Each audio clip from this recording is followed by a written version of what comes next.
Hi guys, it's Marianne from Thrive Admin Services. In this video, I'm going to introduce you to one of the apps that's included in your Microsoft 365 business subscription, and it's called Whiteboard. Now, if you have worked with something like Miro, then you will understand what this will do.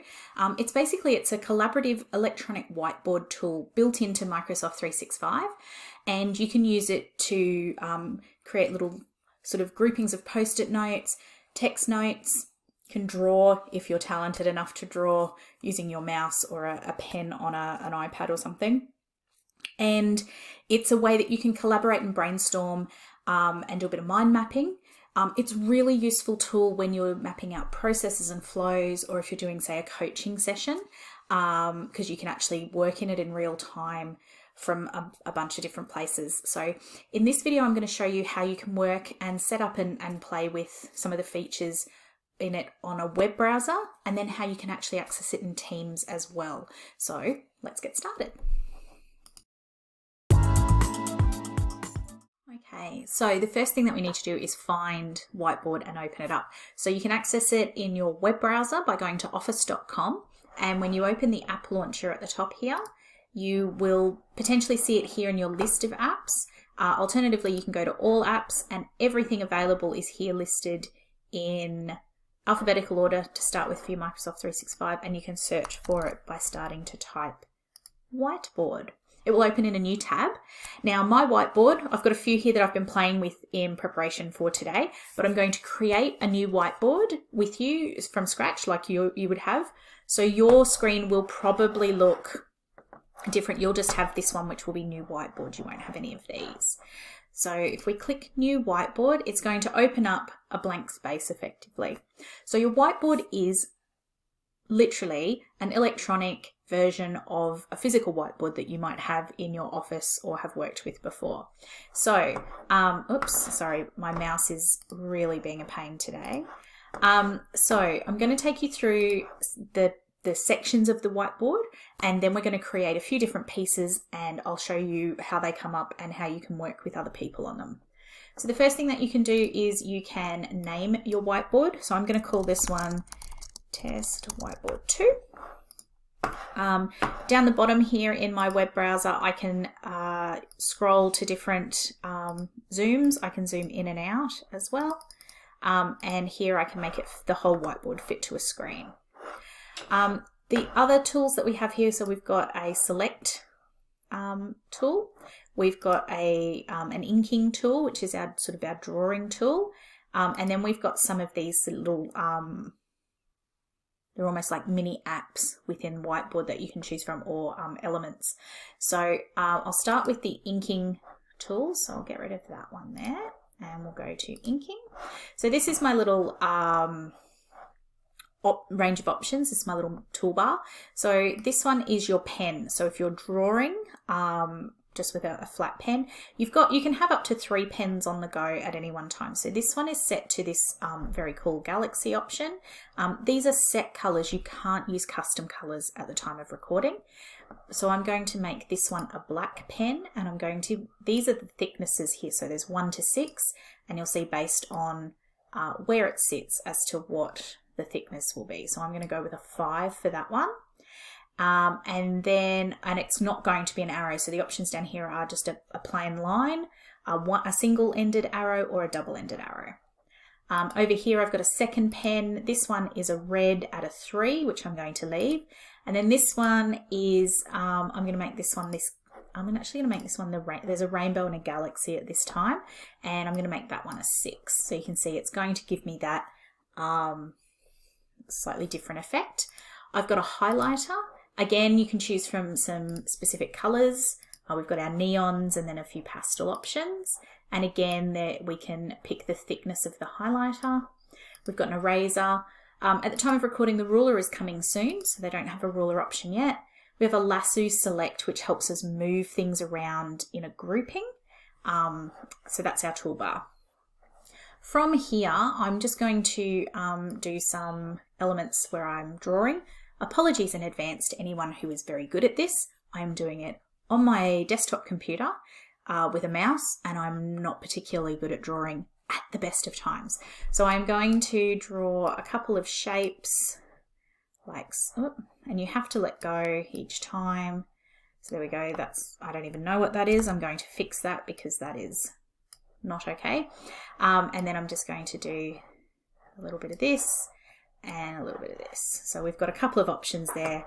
I'm going to then use my rainbow pen, which is thicker, and you can see the effect I'm getting with my rainbow pen. I can do a few different things there. Again, quite different.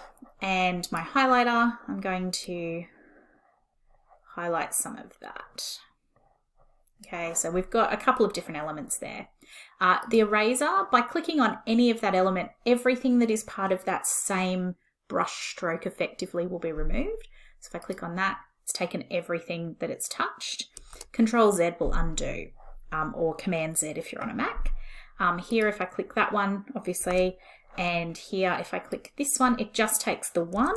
If I was to click here, where there's the two shapes that intersect, it will remove both, okay? The ruler, as we said, is not working. This lasso option, so you can see what it's doing is it's grouping. So you can see by the box what is going to be collected. So if I was to do this one, it's literally going to move those bits. If I was to, and then I can resize those as well if I want. If I go back to my lasso select, and I go here, you can see there are two different bits that it was collecting there. There's a lower one, which is just that highlight, so I could move it. And then there is, if I go back onto my lasso, this one, which is the black. So you can be quite selective. So that is this toolbar. From the Create tab here, we've got a few things that you'll recognize. So things like notes, which are your little sticky notes, and you can do a grid of sticky notes, and I can select them to go, oops, my mouse is being a bit special today, apologies, here. And then I can move that around as a grid. I can, in the editing options here, I can lock it. I can add or remove notes. So by removing that one, it will always just pull them from the back. I can remove another one. You can do that just by hitting the delete key on your keyboard as well. I can add notes. I can change the color from these pre-selected options, and then I can pop text in. So we're going to call this project milestones, and we'll just pop some text in here. We'll go milestone 1, milestone 3. And then you'll see I actually can't move these around. So once they're in this grid, I need to get my titles right. So I know in Miro, even when they're grouped, you can then play with them a little bit. Alternatively, I might decide I don't want this one, I just want an individual note. So that would be this one. And you can see it's going to show me where it pops it up. And I could make this one milestone 2. And I can align that any way I like. You'll see it's going to align it with that grouping, not with the individual sheets. I can overlay them on things and move them around anywhere I like. There's also a little reactions button, so I can like, love, laugh, and I think thinking. It looks sad to me, apologies.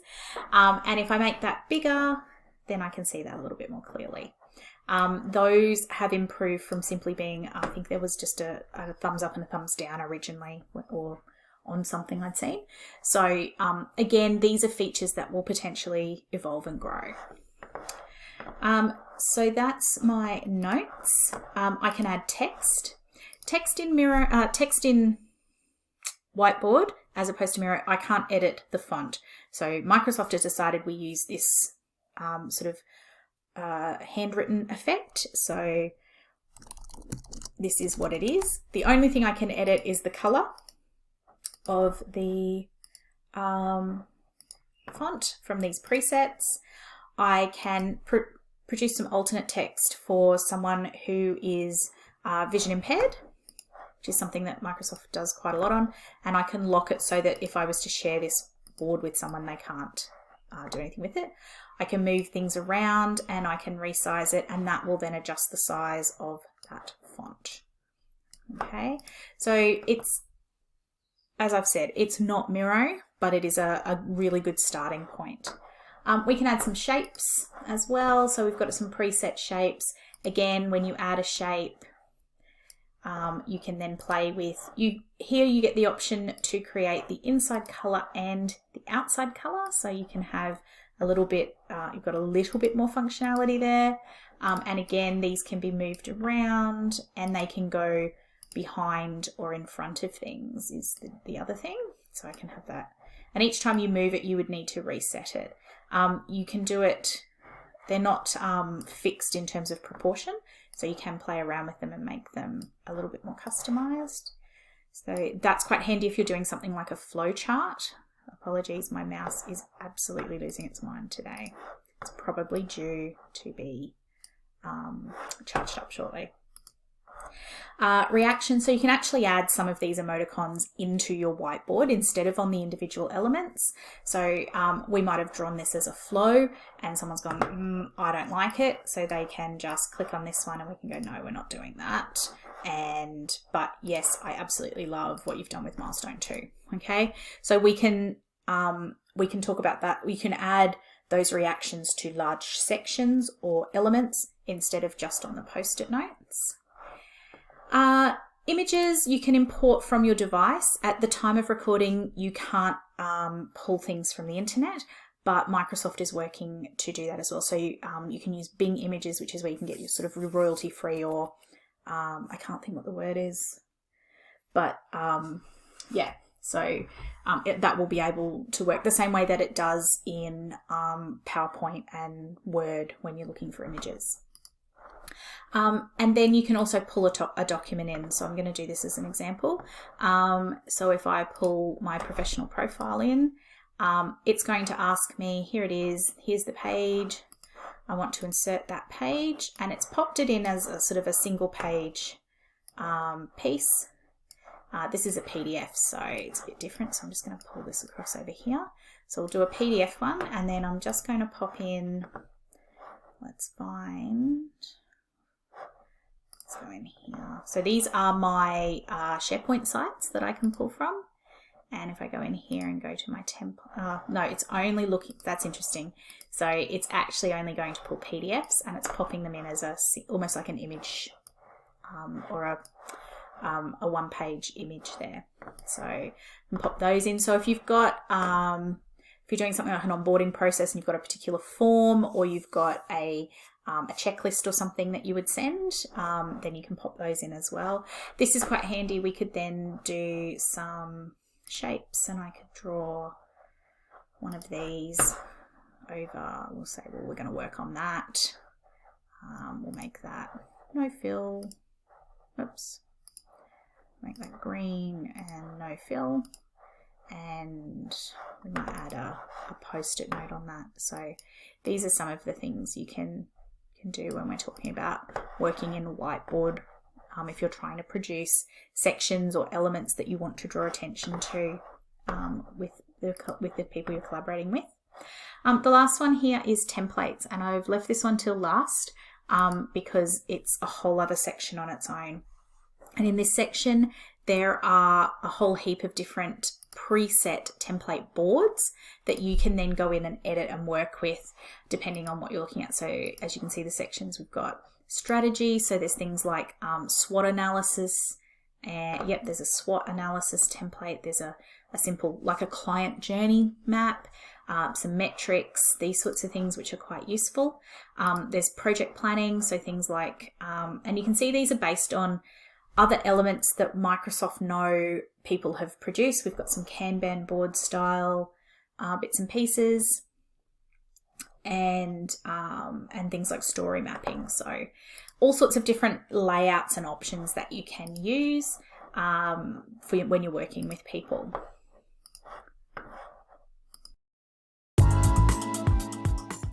Okay, so once we've created the elements in our whiteboard, what we want to do now is be able to work with others. So I'm going to show you some different ways that you can share the elements within your whiteboard. So the first thing is that we can, from up here, we can actually share the board. Now that's going to create a link to this whiteboard. So at the moment it's off. I'm going to open it and it can be shared. So if I copy this link, and now I've got a blank email. So I'm going to show you how it comes up as a link. It's massive. So if we go Control V, you can see how long that link is. If I hit enter, it's now a hyperlink. As you will have seen in some of the other videos and the other content, I talk about creating your customized or your personalized hyperlinks. So if I was sending this to a client, I wouldn't send it like that. I would say, click here to access our whiteboard for brainstorming. Okay. And then I'm going to highlight the whole thing, and I'm going to go on a Mac, it's Command K, on a PC it's Control K, and it's opened up my hyperlink option. Alternatively, when you're working in Outlook, you can use the little links here. It's the same button. And then I'm going to paste that in there, and that's now made that into a direct hyperlink. Just looks much neater. I can color that if I want to as well. If I open that, you can see we've got Test Whiteboard there. I want to view it on the web. Here it is. Here is Test Whiteboard 2, and someone at the other end can log in and be working on it. Okay, so that's one way to share it. The other thing you can do is in the settings up here, I can export it as an image. So I can choose it as a standard resolution or a high res. Obviously, if I'm going to send it as an email, pardon me, it's down here. It's gone into my downloads folder.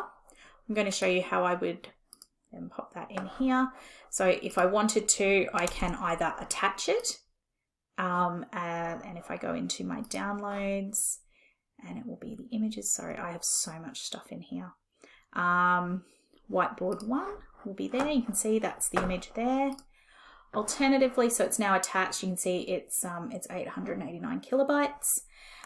Or what I can do here is I can insert an image from file, and I can go again into my downloads, and down the bottom here, there's and it's a PNG file, and I'm going to insert it, and there it is there, and I can resize it so that it sits within my email message, like you would if you were popping in a screen clipping or like a screenshot or a screenshot or a clipping that you've done of your screen work. So that's another option for sharing your image.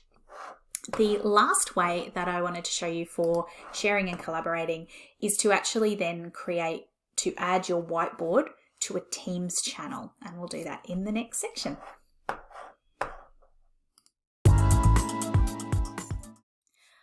Okay, so the next thing that I'm going to show you is another way that you can work collaboratively using Whiteboard, and that is to work with it as a tab in a team on your Teams app, which means you can access it then easily either on your phone, on the web, or on your desktop Teams app. So here I've got my Teams app, and you can see I've got all of these different teams. I am going to add one to my business planning thing. So the difference here is that what I'm doing is I am going to create a new whiteboard that will belong to the team. The whiteboards that I have sitting here, I'll go back to my home app, my home for whiteboard. Sorry, my mouse is being a pain. So here where I'm at my whiteboard, this one is here, and it sits here, and it belongs to me because I created it myself. If you look at the board and where it sits, it's I can format the background and things, but it's in the privacy and security, it sits and it belongs to me. It's sort of a standalone, almost like a screen. Okay, but when I am in Teams, what I'm going to do here, I've got this one called business planning, and I use it mainly as a OneDrive folder. But what I'm going to do is up the top here of my team, I've got a general channel. So we've got here, I can work with this is my team. Here is my channel, and you would normally have, for example, up here, I've got a few different ones based on the different sections of the business. So in my general channel here, up the top, we've got posts, which is where you do your sort of instant chat and conversation. Files, so this is my document library, which is my OneDrive folder. So if I go here, you'll see, if I go back to the document section, I've got those.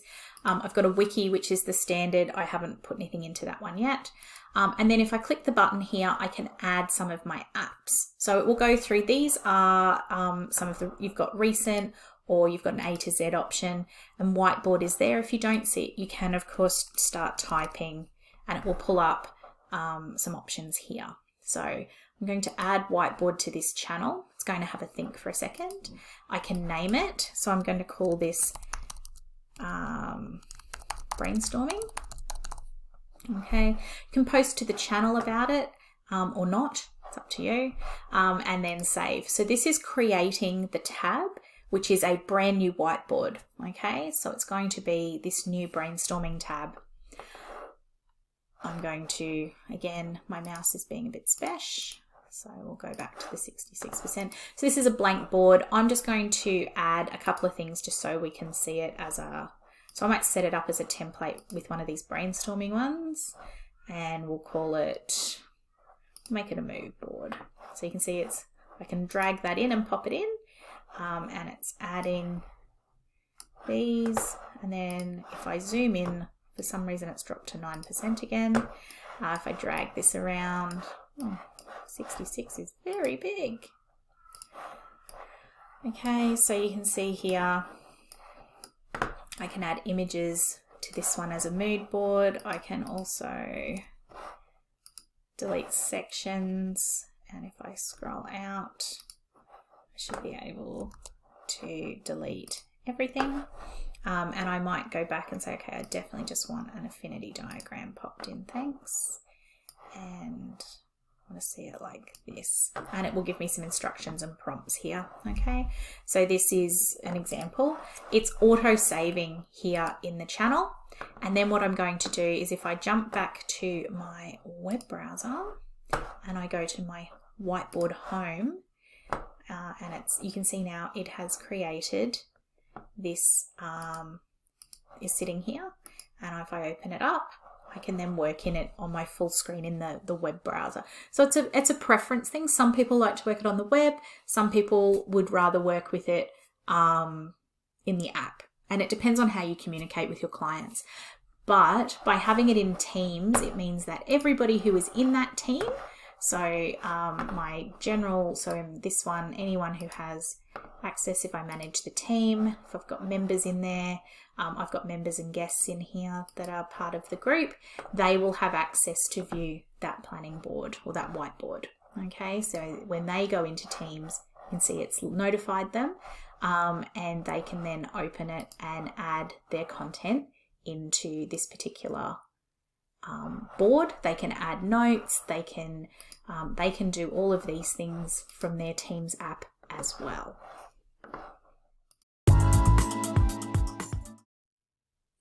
I really hope that this video has helped you see what's possible within Whiteboard in Microsoft 365.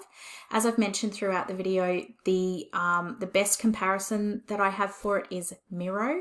And I know that there is a free option with Miro and there is a paid program. So if you are not sure whether you need a paid Whiteboard mind mapping tool, have a play with Whiteboard and see if it will service what you need right now, or if you would like the additional functionality of a different paid service. If you have enjoyed this video, I would love it if you could like, share and subscribe to Thrive's YouTube channel. It's your best way to stay up to date with new content as it goes live, and I really appreciate the support. So if you are not already following Thrive on social media, you can find me hanging out on Facebook, Instagram, LinkedIn and Pinterest, all by searching for Thrive Admin Services. If you have any questions or comments, then you can pop them on the video, or you can get in touch with me directly by hanging out on all of those social media channels, so you can send me a message there, or you can find me at thriveadmin.com. Thank you so much.